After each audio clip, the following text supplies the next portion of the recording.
In Game of Thrones, love isn't just complicated, it's potentially world-ending. Today, I'm breaking down the 8 wildest relationships in the series, exploring not just who hooked up with whom, but how these pairings shape the fate of Westeros and beyond. From incestuous twins to political marriages that turned surprisingly genuine, these relationships define the show's most pivotal moments. I've analyzed every glance, every betrayal, and every twisted declaration of love to bring you the definitive explanation of how romance and desire changed the Game of Thrones forever. So grab your Valyrian steel and prepare to dive into the most dysfunctional dating scene in television history. Cersei and Jaime Lannister, the things I do for love. With these words and a casual shove of a child from a tower window, Jaime Lannister established the twisted nature of his relationship with his twin sister Cersei, a bond that would ultimately trigger the War of the Five Kings and change the fate of Westeros forever. The Lannister twins' relationship began in childhood, with Cersei later claiming they came into the world together, holding each other. This connection evolved into a sexual relationship that continued even after Cersei's marriage to Robert Baratheon, resulting in 3 children, Joffrey, Myrcella, and Tommen, all passed off as Robert's heirs. What makes this relationship so pivotal to the series is how it serves as the inciting incident for the entire plot. When Bran Stark catches Cersei and Jaime in the act at Winterfell, Jaime's attempt to murder him sets in motion a chain of events leading to war between the Starks and Lannisters. As Cersei tells Ned Stark, "When you play the Game of Thrones, you win or you die. There is no middle ground." The twins justify their incest through their Targaryen ancestry. The Targaryens had practiced brother-sister marriage for generations, and their sense of exceptional identity. As Cersei tells Jaime, "We're the only 2 people in the world." This isolation, their belief that they are fundamentally different from and superior to others, drives many of their worst decisions. What makes their relationship particularly fascinating is its evolution throughout the series. Initially presented as equally devoted to each other, cracks begin to appear as Jaime's experiences away from Cersei, particularly his time with Brienne of Tarth, give him a moral perspective his sister lacks. By season 4, he's questioning their relationship, asking, "Why have the gods made me love a hateful woman?" The relationship reaches its breaking point when Cersei threatens to have the Mountain kill Jaime for defying her, leading him to finally abandon her to fight for the living against the White Walkers. Yet in the end, he returns to die with her beneath the collapsing Red Keep, fulfilling his earlier statement that he wanted to die in the arms of the woman he loved. This toxic relationship serves as a perfect metaphor for the Lannisters' fatal flaw, their inability to see beyond their own family.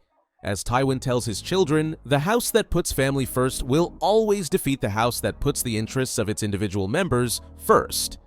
The twins take this lesson to its extreme, creating a closed loop of mutual destruction that ultimately contributes to their house's downfall.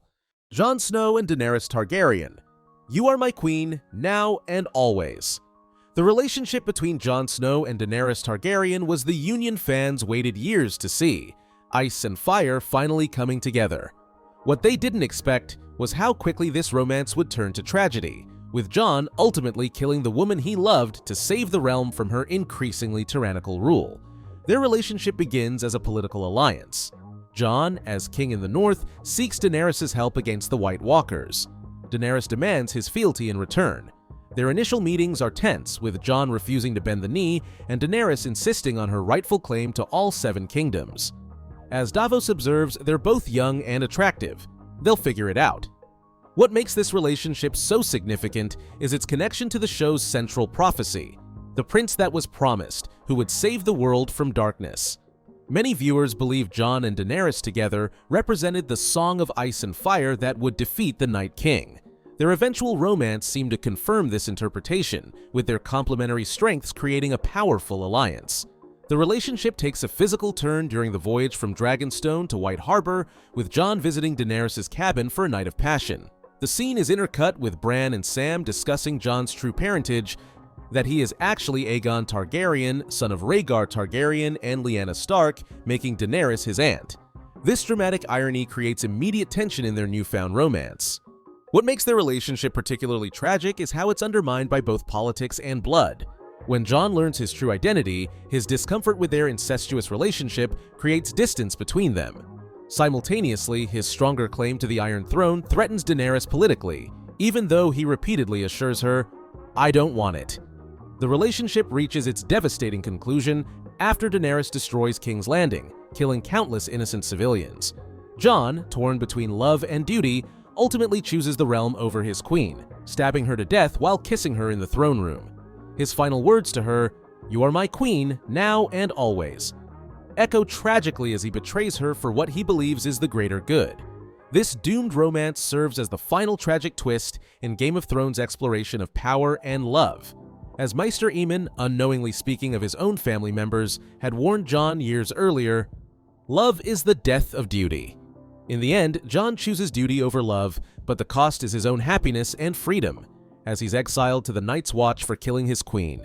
Robb's story begins as a tale of military success. Crowned king in the north after his father's execution, he wins battle after battle against the Lannisters. To secure his strategic position, he agrees to marry one of Walder Frey's daughters in exchange for crossing the twins and gaining the Freys as allies. But then, he meets Talisa, a battlefield healer from Volantis. What makes this relationship so pivotal is how it represents the conflict between heart and duty that defines many Game of Thrones characters. Unlike Jon Snow, who ultimately chooses duty over love with Daenerys, Robb chooses love, marrying Talisa despite his promise to the Freys and the counsel of his mother Catelyn, who warns him, "Love didn't just blind you, it blinded everyone around you." The relationship develops amid the horrors of war, with Robb increasingly questioning his purpose as he falls for Talisa. Their conversations about justice and mercy reveal Robb's growing disillusionment with the conflict he's leading, as he tells her, "I don't want to be a king, but I need to be a king." This tension between personal desire and public responsibility defines their romance. What makes their relationship particularly tragic is how genuinely loving it is. Unlike many Game of Thrones pairings based on political calculation or toxic obsession, Robb and Talisa share a mutual respect and tenderness. Their wedding scene, though spelling political disaster, shows two people who truly care for each other, making their eventual fate all the more devastating. The relationship reaches its horrific conclusion at the Red Wedding, where Walder Frey takes his revenge for Robb's broken promise. In one of the series' most brutal sequences, a pregnant Talisa is repeatedly stabbed in the belly, Robb is shot with crossbow bolts, and Catelyn's throat is cut, all while The Reigns of Castamere plays in the background. This doomed romance serves as a harsh lesson in the realities of power in Westeros. As Tywin Lannister, who orchestrated the massacre with Walder Frey, later explains, "Explain to me why it is more noble to kill 10,000 men in battle than a dozen at dinner."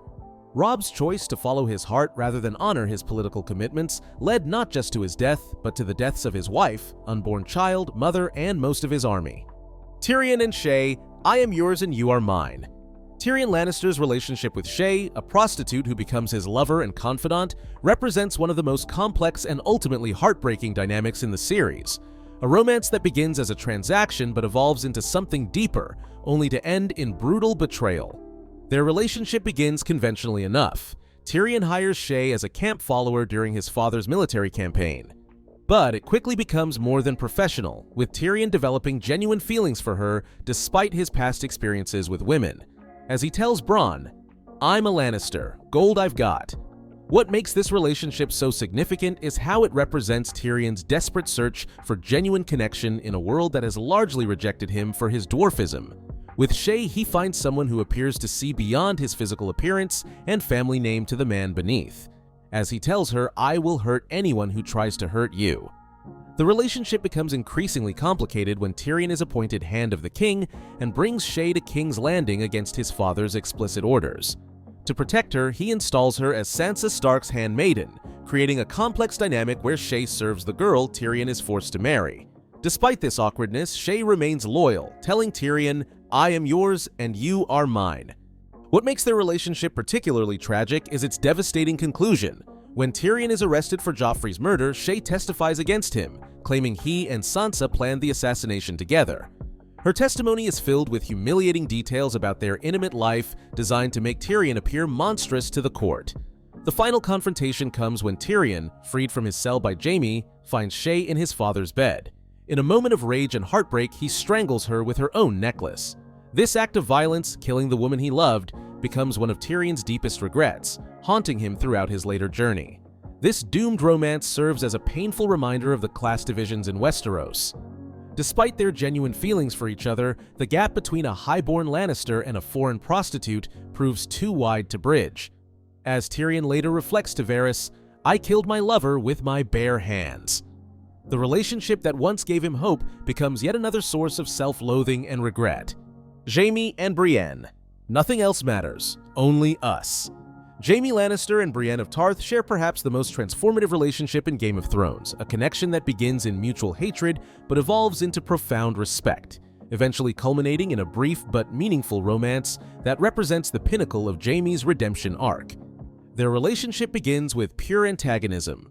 Brienne, tasked with returning Jaime to King's Landing in exchange for the Stark girls, despises him as the dishonorable Kingslayer. Jaime mocks her appearance and unwomanly demeanor at every opportunity. Their journey starts as a battle of wills between captor and prisoner.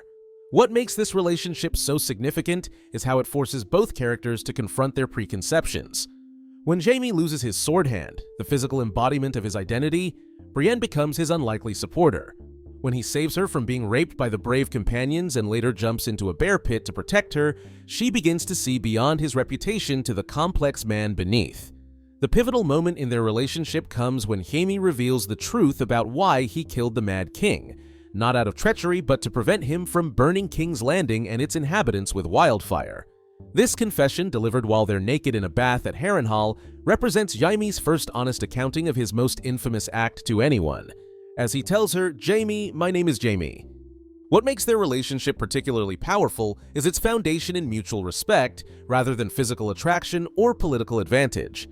Jaime gifts Brienne with a Valyrian steel sword, which she names Oathkeeper, and custom-made armor, trusting her to find and protect Sansa Stark when he cannot. Brienne in turn defends Jaime's honor to skeptics like Podrick and Sansa. Their relationship reaches its emotional peak during the Battle of Winterfell, when Jaime knights Brienne, fulfilling her lifelong dream that had been denied due to her gender. Their subsequent consummation of their feelings represents a moment of genuine happiness for both characters, with Jaime choosing Brienne over his toxic relationship with Cersei. The relationship's tragic conclusion comes when Jaime, hearing of Cersei's impending defeat by Daenerys, abandons Brienne to return to his sister.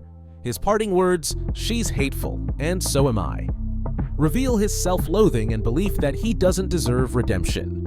Brienne's tearful plea for him to stay marks one of the series' most heartbreaking moments. This complex relationship serves as the emotional core of Jaime's character development. Through Brienne's eyes, viewers come to understand and even sympathize with a character introduced pushing a child from a tower.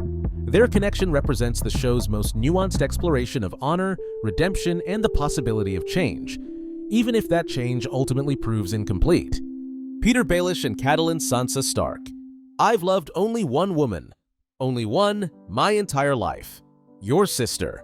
Petyr Littlefinger Baelish's obsession with Catelyn Stark and later her daughter Sansa drives some of the most consequential events in Game of Thrones, from the War of the Five Kings to the Battle of the Bastards.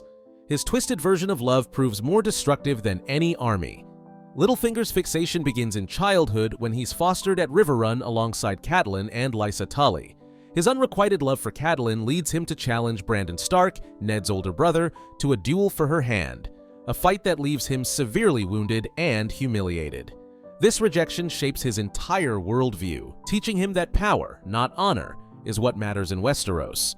What makes this relationship so significant is how Littlefinger's obsession with Catelyn motivates his betrayal of Ned Stark in Season 1, the pivotal act that leads to Ned's execution and the War of the Five Kings. As he holds a knife to Ned's throat, he whispers, "I did warn you not to trust me." This betrayal isn't just political, it's personal.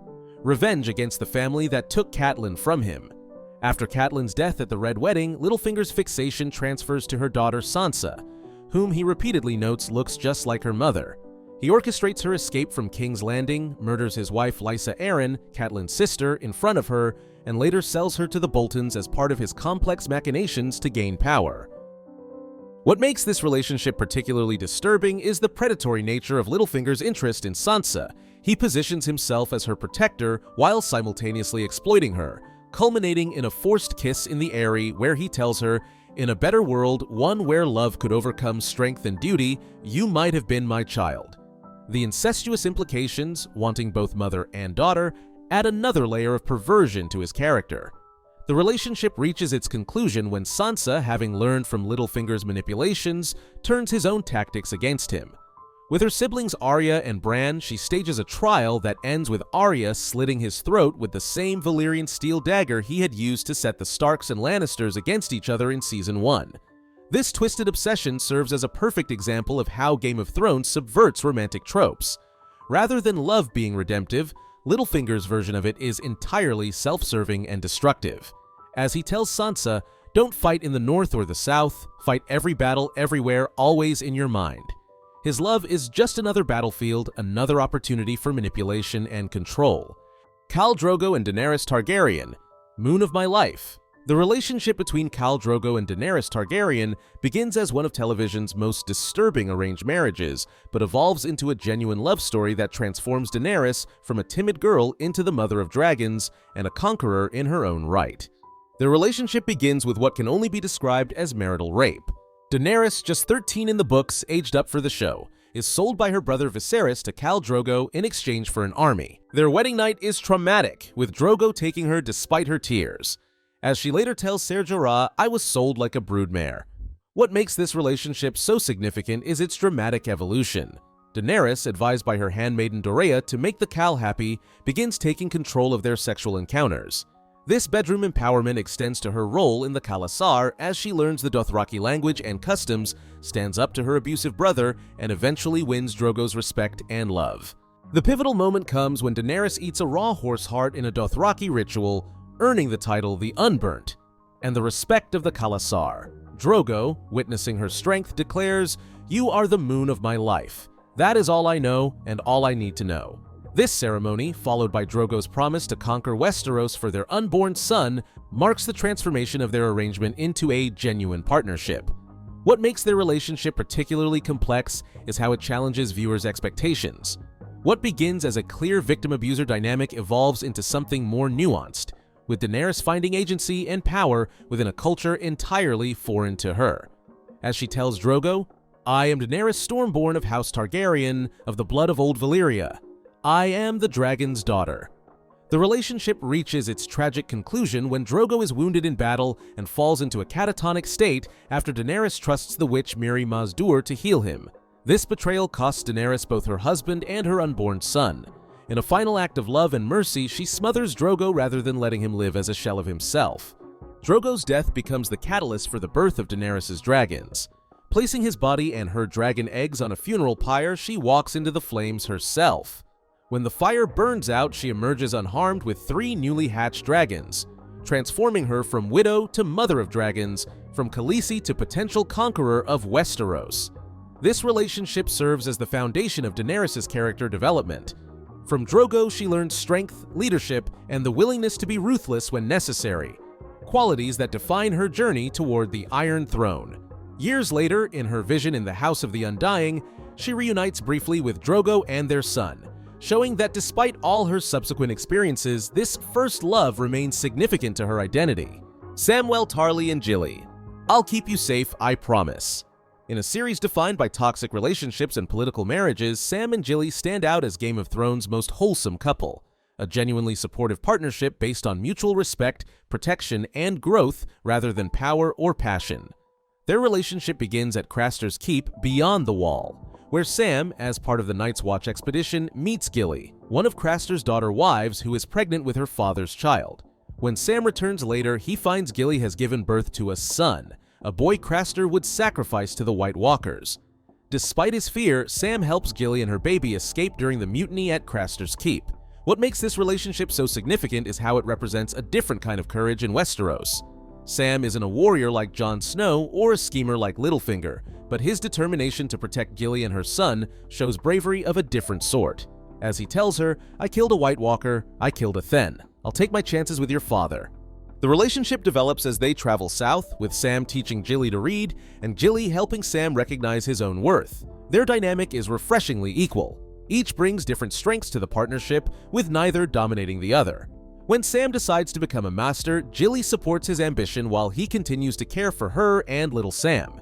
What makes their relationship particularly meaningful is how it represents growth for both characters. Sam, rejected by his father for being bookish rather than martial, finds acceptance and love with Gilly. Gilly, raised in the abusive environment of Craster's Keep, discovers that men can be kind, and relationships can be nurturing rather than exploitative.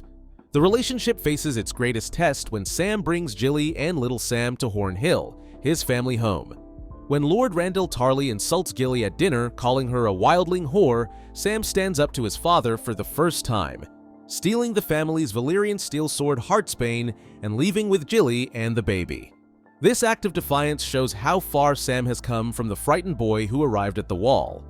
This wholesome relationship serves as a counterpoint to the series' more dysfunctional pairings. In a world where love is often a weakness to be exploited, Sam and Gilly find strength in their connection. Their story suggests that even in the brutal world of Game of Thrones, genuine partnership is possible, and perhaps more powerful than the manipulative relationships that dominate the Game of Thrones. These 8 relationships represent the diverse ways love, desire, and connection function in Game of Thrones.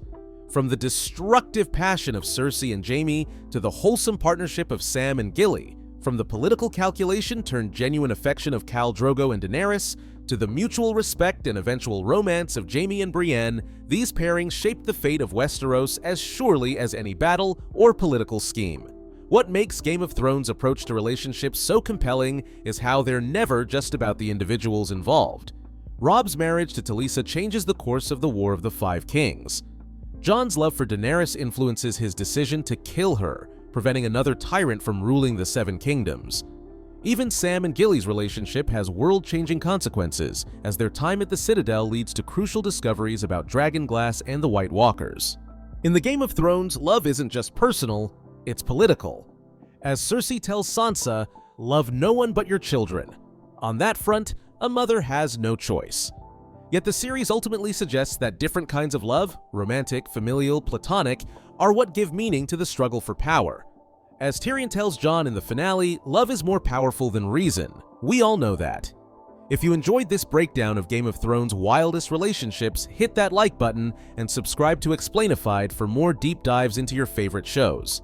Let me know in the comments which relationship you found most compelling, or if there's another aspect of Game of Thrones you'd like me to explain next. Thanks for watching, and remember, in the Game of Thrones, the heart wants what it wants, even when what it wants is your twin sibling.